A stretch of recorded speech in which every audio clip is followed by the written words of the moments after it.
मेरे प्रिय छात्रों एवं छात्राओं, मैं आशा करता हूँ कि आज तुम सभी स्वस्थ एवं प्रसन्न होगे।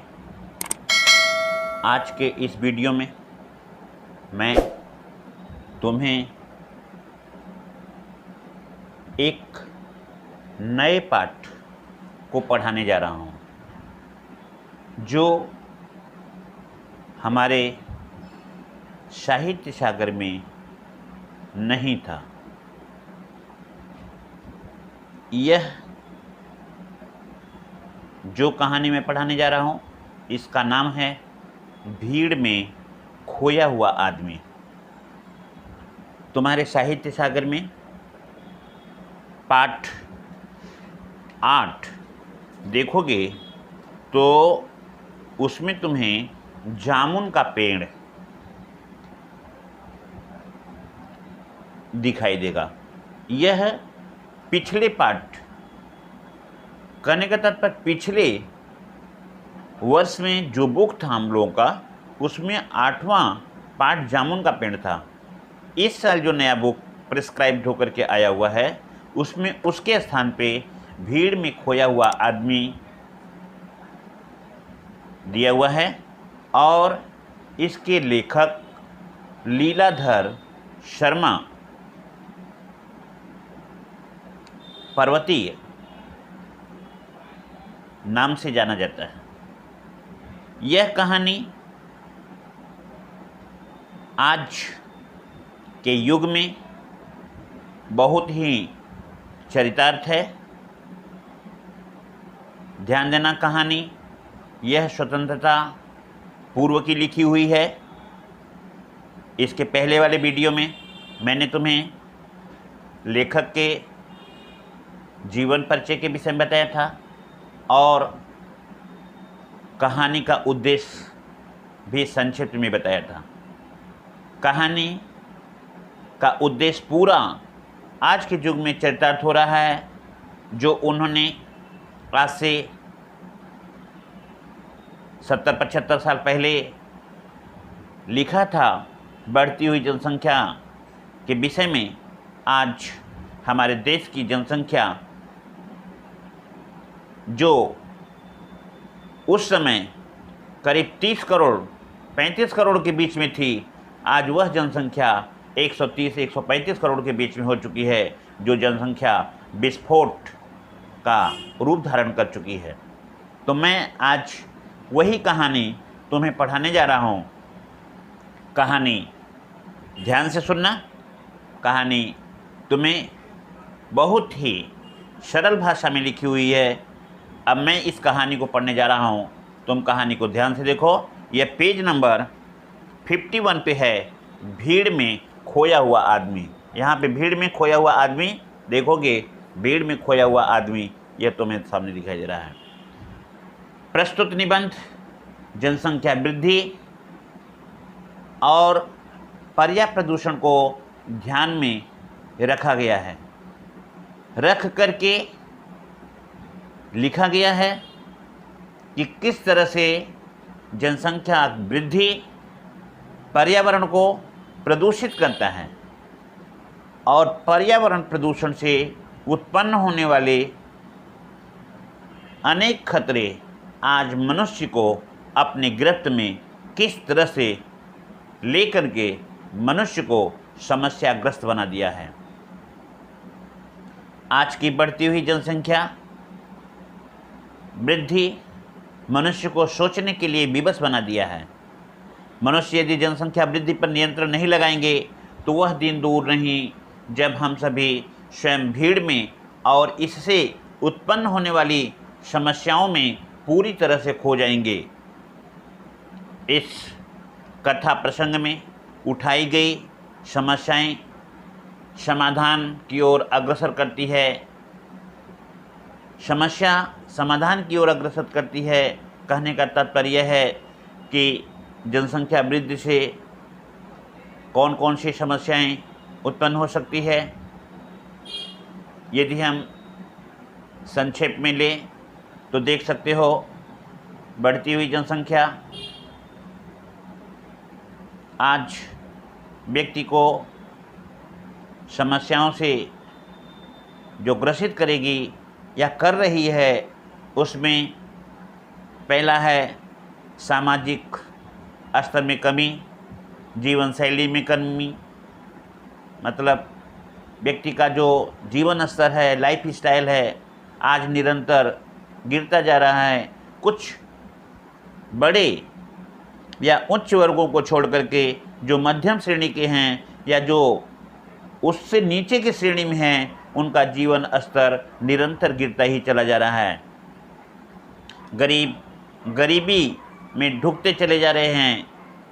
उनके बच्चों को आज न खाने के लिए पर्याप्त भोजन है, न पहनने के लिए कपड़े हैं, और न उनके स्वास्थ्य के लिए उचित दवा है, और न ही रहने के लिए अच्छे और घर मकान हैं। इस तरह से वह अपने सामाजिक स्तर को भी धीरे धीरे नीचे गिराता चला जा रहा है। उसके बच्चे कुपोषण के शिकार होते चले जा रहे हैं। इस तरह से सामान्य और मध्यम वर्ग के व्यक्तियों की यह जीवन जो गाथा है, यह जो कहानी है, यह हमें भिन्न भिन्न समस्याओं को जन्म देती है। इन्हीं में से जैसा कि तुम सभी जानते हो कि हमारे देश का जो क्षेत्रफल है, जो एरिया है, उसकी वृद्धि नहीं हो पा रही है, वह नहीं बढ़ रहा है, क्योंकि हम धरती को बढ़ा नहीं सकते हैं। यह कोई खींचने ताने की चीज़ नहीं है, लेकिन जनसंख्या की वृद्धि हम निरंतर बढ़ाते ही चले आ रहे हैं। और उस जनसंख्या वृद्धि से उत्पन्न होने वाले जो संकट हैं, वह हम सभी जानते हैं। व्यक्ति को रहने के लिए मकान की आवश्यकता होती है, इसके पहले उसे खाने के लिए भोजन की आवश्यकता पड़ती है। भोजन के लिए उसे कृषि करना पड़ेगा, कृषि के लिए भूमि की ज़रूरत होगी, भूमि हमारे पास कम है, इसलिए आज हम जंगलों को काट करके, जंगलों का सफाया करके उसे धरती के रूप में, अर्थात हम समतल भूमि बना करके उस पर खेती कर रहे हैं। यही नहीं, जंगलों को काट कर, पर्वतों को काट करके आज हम कल कारखाने लगा रहे हैं, अपने रहने के लिए आवास बना रहे हैं। इस तरह से हम पर्यावरण को हानि पहुंचा रहे हैं, पर्यावरण को प्रदूषित कर रहे हैं, और इस तरह से हमारा पर्यावरण निरंतर प्रदूषित होता चला जा रहा है। इसका कारण होता है व्यक्ति आज कुपोषण का शिकार है, रोगग्रस्त है। कोई भी व्यक्ति आज पूर्ण रूप से स्वस्थ नहीं है। यह निरंतर बढ़ती हुई जनसंख्या का कारण है।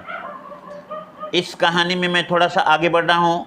तुम्हें कहानी, इस कथा में प्रसंग जो उठाई गई समस्याएं हैं, समाधान की ओर जो अग्रसर करती है, यह हमारे देश के खुशहाली और भविष्य के लिए आवश्यक और महत्वपूर्ण है, जो मैंने थोड़ा सा संक्षेप में तुम्हें बताया। यहाँ जिस व्यक्ति की कहानी है वह है बाबू श्यामलाकांत। बाबू श्यामलाकांत के अनियोजित परिवार का लेखा जोखा हमें परिवार के सुखी संपन्न होने की दिशा में सोचने के लिए मजबूर कर दे रहा है। लेखक का कथन है कि मेरा एक अभिन्न मित्र है जिसका नाम है बाबू श्यामलाकांत। वह सीधे साधे, परिश्रमी, ईमानदार, किंतु निजी जीवन से वह बड़े ही लापरवाह हैं। उम्र में मुझसे छोटे हैं, पर अपने घर में बच्चों की फौज खड़ी कर ली है। यहाँ कहने का तात्पर्य है, बाबू श्यामलाकांत लेखक के परम मित्र हैं, बड़े सीधे, सरल, उदार, परिश्रमी हैं, लेकिन अपने जीवन के विषय में वह पूर्ण रूप से नहीं समझ पा रहे हैं या नहीं समझ पाए, जिसके कारण आज उनके परिवार में लोगों की संख्या काफ़ी हो गई है, जिसे हम एक बड़ा परिवार आज के युग में कह सकते हैं। पिछली गर्मियों में, मैं यह कहानी लेखक के ही शब्दों में मैं बता रहा हूँ, पिछली गर्मियों में मुझे उनकी लड़की के विवाह में सम्मिलित होने के लिए हरिद्वार जाना था। हरिद्वार कौन जा रहा था? लेखक जा रहा था। क्यों जा रहा था? क्योंकि लेखक के मित्र बाबू श्यामलाकांत उसके मित्रों में बहुत ही प्रिय थे, जिसे अभिन्न मित्र की संज्ञा दी गई है। 15 दिन पहले आरक्षण के लिए स्टेशन पर गया तो वहाँ पहले से ही लोगों की लंबी कतार खड़ी थी। घंटों प्रतीक्षा करने के बाद मेरी जब बारी आई तो पता चला कि किसी भी गाड़ी में किसी भी तरह का टिकट नहीं है, जिससे कि लेखक हरिद्वार अपने सुखमय यात्रा के साथ वहाँ पहुँच सके। जाना आवश्यक था, इसलिए लेखक बिना आरक्षण के ही निकल पड़ा। जब गाड़ी आई तो देखता है कि उसके अंदर, गाड़ी के अंदर तिल रखने का भी जगह नहीं थी और प्लेटफार्म पर चढ़ने वाले लोगों की ज़बरदस्त भीड़ थी। यह तिल न रखने की जगह, यह एक प्रकार का मुहावरा है। तिल एक छोटा सा पदार्थ है जिससे तेल निकलता है, जिसे हम तिल आयल कहते हैं। वह उसे रखने के लिए बहुत ज़्यादा जगह की ज़रूरत नहीं होती है, लेकिन यहाँ पे संकेत दिया है, मुहावरे के रूप में दिया है कि गाड़ी में इतनी भीड़ थी कि वहाँ पे जगह नहीं दिखाई दे रहा था कि उसमें कोई और भी व्यक्ति अंदर घुस सकता है। लेखक का कथन है, मेरे पास सामान बहुत कम था, फिर भी कूली की सहायता लेनी पड़ी। लेखक के पास, लेखक पहले ही से जान रहा था। अभी जैसा कि तुम्हें बताए कि रिजर्वेशन नहीं हो पाया उसका, तो वह समझ लिया कि यात्रा उसका सुखमय नहीं होगा, दुखमय होगा। तो इसलिए जितना ही कम सामान हो उतना ही उसे सरल होगा पहुंचने में। इसलिए उसने अपने पास में कोई सामान ज़्यादा नहीं रखा, कुली की सहायता लिया। यदि उसने खिड़की से मुझे भीतर न ढकेला होता तो शायद गाड़ी छूट जाती। इस तरह से लेखक का कथन है कि कुली के द्वारा गाड़ी के खिड़की से ढकेलने के कारण वह गाड़ी में अंदर घुस सका। लक्सर में लेखक को गाड़ी बदलनी थी। वह किसी तरह से, उसी तरह से खिड़की से बाहर कूदा तो देखता है पूरी ट्रेन की छत यात्रियों से खचाखच भरा हुआ था। यात्री छत पर अपने जीवन का परवाह किए बिना बैठे हुए यात्रा करने के लिए मजबूर थे। लेखक का कथन है कि सोचता हूँ प्राणों को भी संकट में डालकर ट्रेन की छत पर यात्रा करने वाले लोग ऐसे क्यों मजबूर हैं।